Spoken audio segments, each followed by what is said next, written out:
Hello friends, मैं राधिका देवांगन आज आपको बताने जा रही हूँ क्लास 12th का असाइनमेंट। सब्जेक्ट आपका है मनोविज्ञान। सबसे पहले हम इसमें देखेंगे मनोचिकित्सा के विभिन्न प्रकार कौन से हैं, किस आधार पर इनका वर्गीकरण किया गया है। तो सबसे पहले हम देखते हैं मनोचिकित्सा को कितने समूहों में बांटा गया, विभाजित किया गया है 3 समूहों में। सबसे पहला आपका कौन सा है, व्यवहार चिकित्सा, अस्तित्वपरक चिकित्सा, मनोगतिक चिकित्सा। ठीक है। फिर है मनोचिकित्सा का विभाजन निम्नलिखित प्रचालों के आधार पर किया गया। मतलब कौन से कारण हैं, ठीक है आपके। देखो, सबसे पहला है क्या कारण है जिसके द्वारा समस्या उत्पन्न हुई, कारण का प्रादुर्भाव कैसे हुआ, उपचार की प्रमुख विधि क्या है, चिकित्सक तथा सेवार्थी के मध्य चिकित्सात्मक संबंध की प्रकृति क्या होती है, सेवार्थी के प्रमुख लाभ क्या हैं, उपचार की अवधि क्या है। फिर है क्या अभिवृत्तियाँ अधिगत होती है, वे किस प्रकार से अधिगत होती है, व्याख्या कीजिए।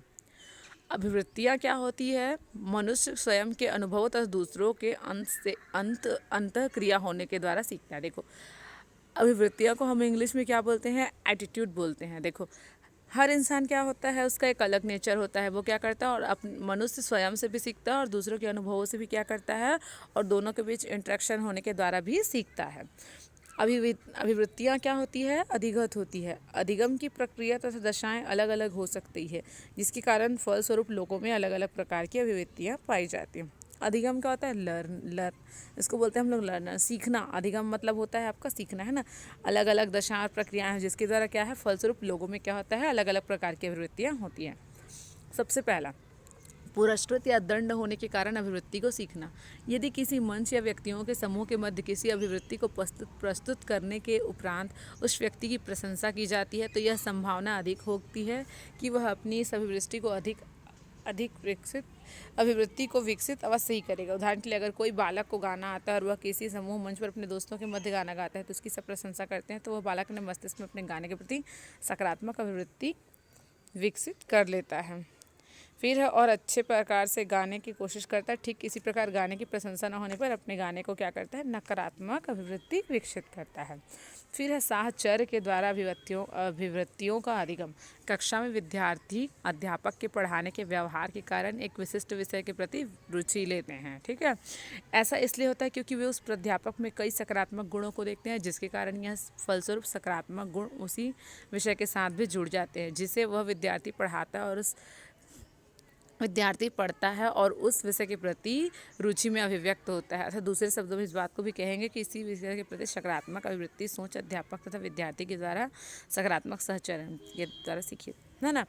इसका मतलब क्या है, कोई जैसे हम क्या करते हैं, कोई टीचर के पास पढ़ने जाते हैं, तो वो क्या करता है, जिस चीज़ को पढ़ाता है उसके प्रति लेके एकदम सकारात्मक सोच रखता है ना। तो क्या करते हैं, जो अधिगम है ना, अधिगम मतलब सीखना, तो बच्चे क्या होते हैं, उसे सीखते हैं और अच्छे से क्या करते हैं, उनकी सोच भी उस सब्जेक्ट के लिए क्या हो जाती है, सकारात्मक हो जाती है। फिर है व्यवहार चिकित्सा में प्रयुक्त विभिन्न तकनीकों की चर्चा कीजिए। अनेक प्रकार की तकनीकों का प्रयोग किया जाता है। सबसे पहला है, 3 तकनीकों का मुख्य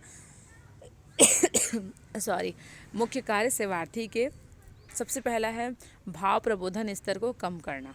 प्राचीन अनुबंधन अथवा क्रिया प्रसूत अनुबंध द्वारा व्यवहार को परिवर्तित करना, जिसमें क्या है, प्रबलन की भिन्न भिन्न प्रासंगिकता हो। व्यवहार चिकित्सा की 2 तकनीकें मुख्य रूप से इस उपयोग में लाई जाती हैं, निषेधात्मक प्रबलन, विमुखी अनुबंधन। निषेधात्मक प्रबलन होता क्या है, इस प्रबलन का तात्पर्य उन परिस्थितियों से है जिनमें क्या होती है, अवांछित रूप से ऐसी अनुक्रिया संलग्न हो जिसे स्वीकार न किया जा सके, अथवा कष्टकर हो या फिर पसंद ना हो। उदाहरण के लिए, अध्ययन में वातावरण में किसी बालक को डांट लगाई जाए कि वह शोर न मचाए, यह इस तरह का क्या है, निषेधात्मक प्रबलन। फिर है आपका विमुखी अनुबंधन। इस तकनीक से तात्पर्य विमुखी परिणाम के साथ पुनरावृत्त सहचर्य से है, जो कि अवांछित अनुक्रिया से संबंध हो। उदाहरण के लिए, यदि मदिरा सेवन करने वाले किसी व्यक्ति को विद्युताघात दिया जाए तो उसे पश्चात उसे मद्य सूंघने के लिए कहा जाए, तो निश्चित रूप से मद्य की गंध उसके लिए अरुचिकर हो जाएगी, क्योंकि इससे विद्युतघात की स्थिति पीड़ादायक होने के कारण उसका मद्यपान का सहचर्य समाप्त हो जाएगा, अतः वह मद्यपान करना त्याग देगा। फिर है सकारात्मक प्रबलन। निषेधात्मक प्रबलन के ठीक विपरीत प्रकृति वाला यह प्रबलन अनुकूल व्यवहार की ओर संकेत करता है।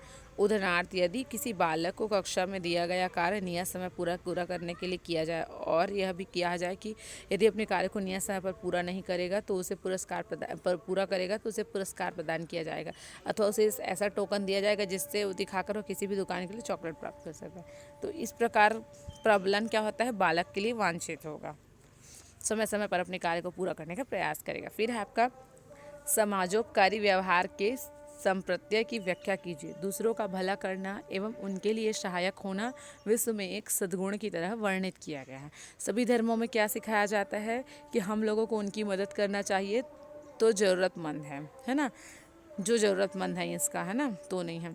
इस व्यवहार को समाजोपकारी व्यवहार कहा जाता है। अपनी चीज़ों को दूसरों के साथ बांटना, दूसरों के साथ सहयोग करना, प्राकृतिक विपत्तियों के समय सहायता करना, सहानुभूति का प्रदर्शन करना, दूसरों का समर्थन करना या उनका पक्ष लेना, हम सहायतार्थ देना, कैसे बोलते हैं ना, इंसानियत नाम की चीज़, ये वही चीज़ होती है। ठीक है, इसमें सबसे पहला आपका समाजोपकारी व्यवहार की निम्नलिखित विशेषताएं। सबसे पहला इसमें दूसरे व्यक्ति या व्यक्तियों को लाभ पहुंचाने या उनका भला करने का लक्ष्य होता है। इसके बदले में किसी चीज़ की अपेक्षा किए बिना किया जाना चाहिए। यह व्यक्ति द्वारा स्वेच्छा से किया जाना चाहिए, न किसी दबाव के कारण। इसमें सहायता करने वाले व्यक्ति की क्या है, कुछ कठिनाइयाँ निहित होती हैं, उसमें कुछ कीमत चुकानी पड़ती है। उदाहरण के लिए, यदि एक धनी व्यक्ति अवैध तरीके से पैसा प्राप्त किया यह बहुत सारा धन इस आशा से दान करता है कि उसका चित्र एवं नाम समाचार पत्रों में छपाया जाएगा, तो इसे समाजोपकारी व्यवहार नहीं कहा जा सकता। यद्यपि यह दान बहुत से लोगों का भला कर सकता है। समाजोपकारी व्यवहार का बहुत अधिक मूल्य और महत्व होने के बावजूद बहुधा लोग ऐसे व्यवहार का प्रदर्शन नहीं करते हैं। 11 जुलाई 2006 को मुंबई के विस्फोट तत्काल बाद हमारा समुदाय किसी भी प्रकार के हो सका विस्फोट पीड़ितों की सहायता के लिए आगे आया। इसमें एक पूर्व घटना जिसमें मुंबई में एक चलती हुई उपनगरीय रेलगाड़ी में एक लड़की का पर्स छीन लिया गया। कोई व्यक्ति उसकी मदद के लिए आगे नहीं आया। दूसरे यात्रियों ने उसकी सहायता के लिए कुछ नहीं किया और लड़की को रेलगाड़ी से फेंक दिया।